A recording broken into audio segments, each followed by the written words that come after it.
Everyone, how are you? I hope you all are fine. So today we are going to discuss new topic. So the name of topic is why carboxylic acid act as acid.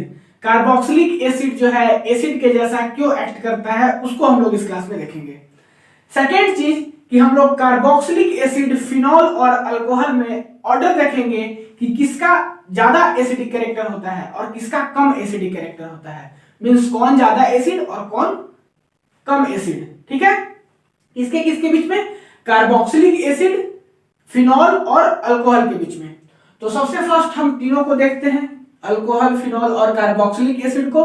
नहीं, तीनों को हम लोग acid proof करते हैं और फिर उसके बीच में हम लोग क्या करेंगे, देखेंगे उसका स्टेबिलिटी कि कौन ज्यादा स्टेबल है कौन कम स्टेबल है। जो ज्यादा स्टेबल वो उतना ही एसिडिक और जो कम स्टेबल उसका एसिडिक कम। ठीक है, तो इसी कॉन्सेप्ट से हम लोग देख करके पता करेंगे कि कौन ज्यादा एसिडिक और कौन कम एसिडिक। ठीक है, तो इसका भी आंसर उसके बाद मिल जाएगा कि कार्बोक्सिलिक एसिड एसिड के जैसा क्यों एक्ट करता है। ठीक है, तो बस आप 10-15 मिनट ध्यान से देखिएगा, आपको सब कुछ समझ में आ जाएगा। सेकेंड चीज कि आपको बता दें कि एसिड होता क्या है। जो एक्वस मीडियम के साथ मिलकर के H+ रिलीज करे उसको क्या बोलेंगे?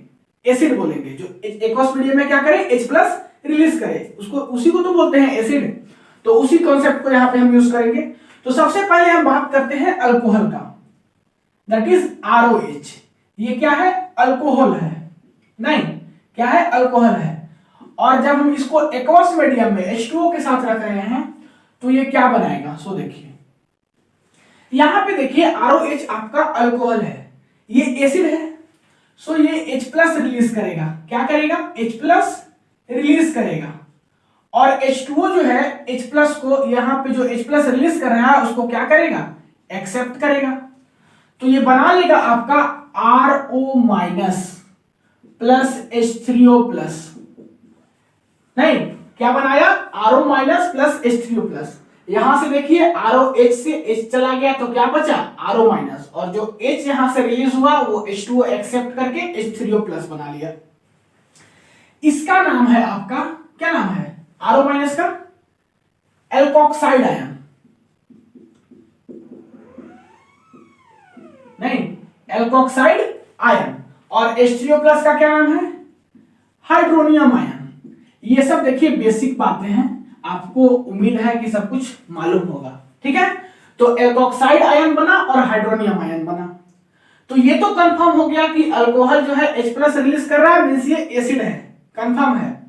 ठीक है, अब हमको देखना है कि ये इसका एसिडिक कैरेक्टर लेस है कि मोर है, मींस ये ज्यादा एसिडिक है कि कम एसिडिक है।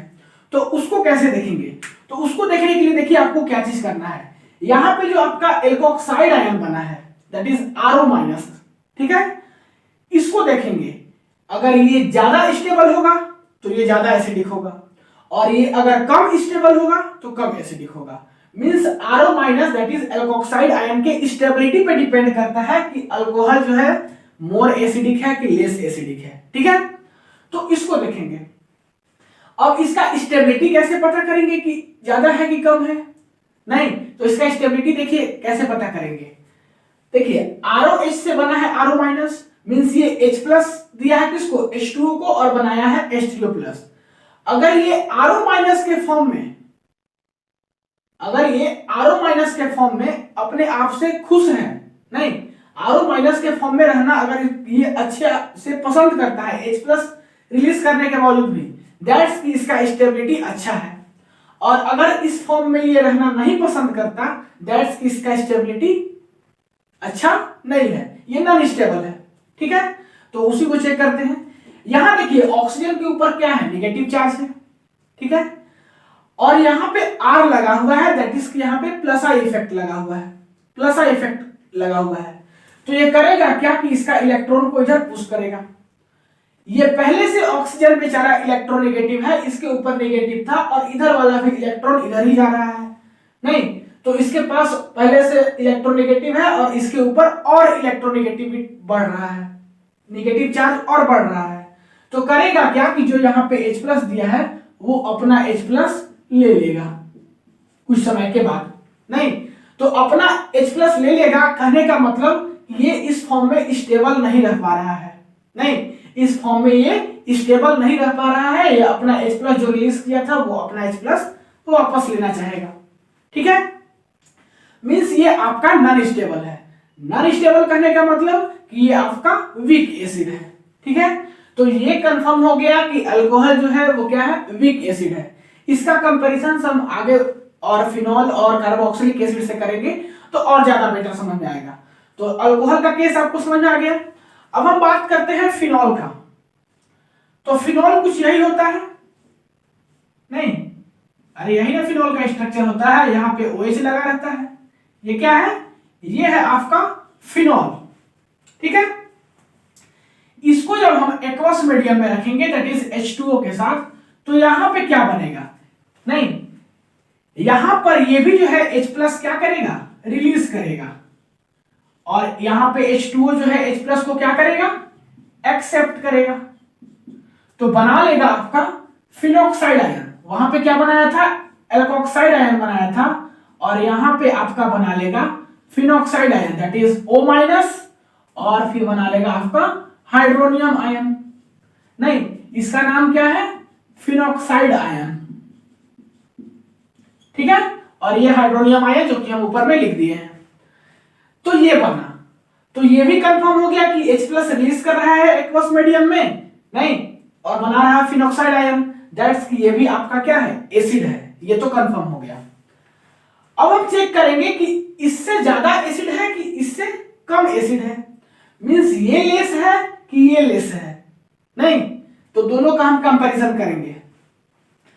तो ये तो कंफर्म है, आपको स्ट्रक्चर देख करके ही पता चल रहा होगा कि ये जो फिनॉल है, ये जो फिनॉक्साइड आयन बना है वो ज्यादा स्टेबल है, नहीं और ज्यादा स्टेबल है मींस ये मोर एसिडिक होगा as comparison to alkoxide ion means that is alcohol से।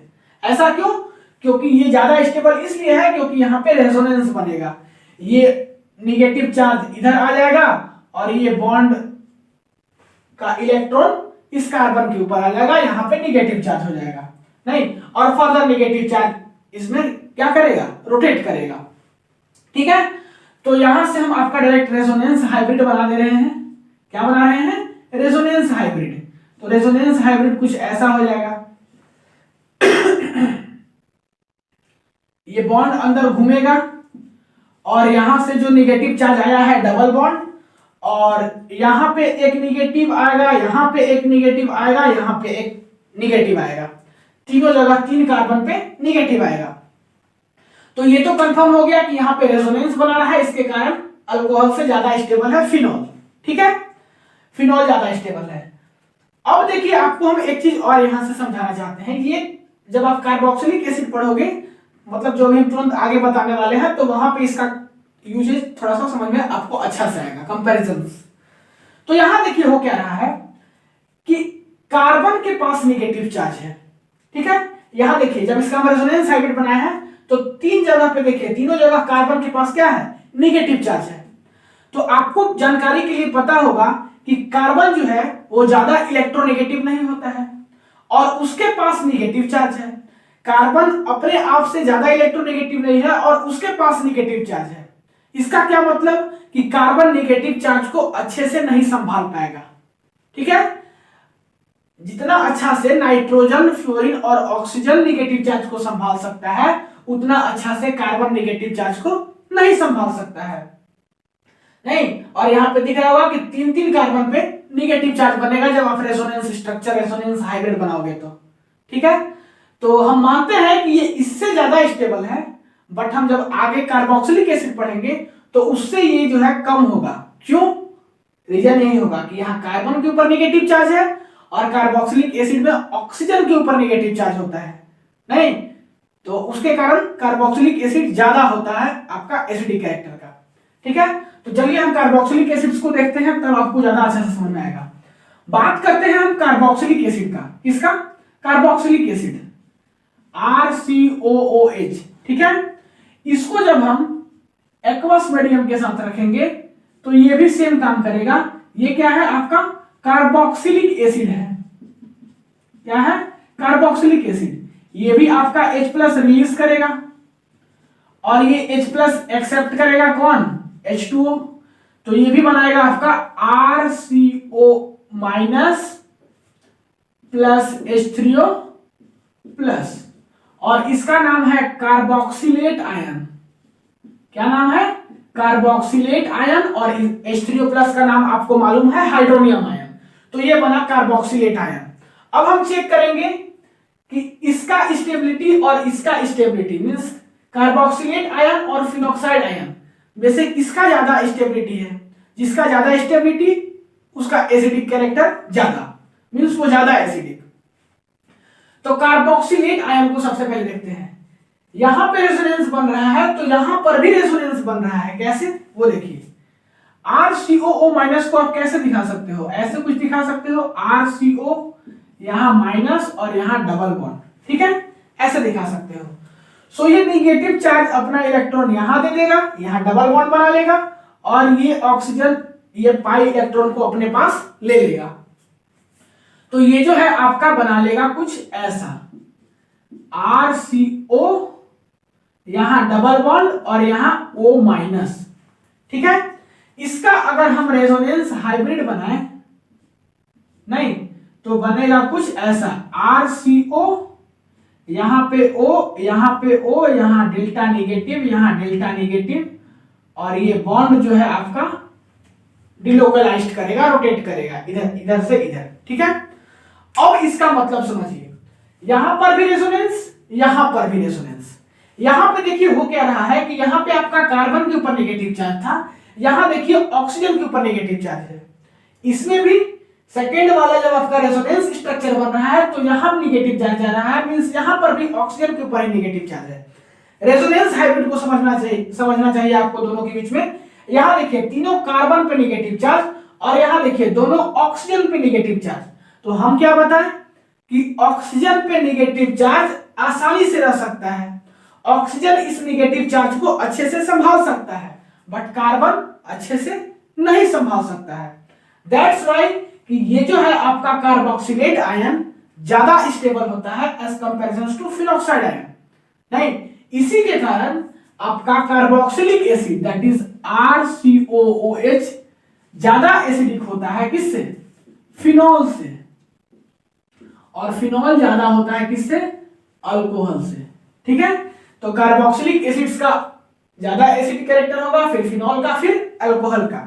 तो हमको पता चल गया ऑर्डर कि कौन ज्यादा एसिडिक कौन कम एसिडिक, फर्स्ट चीज।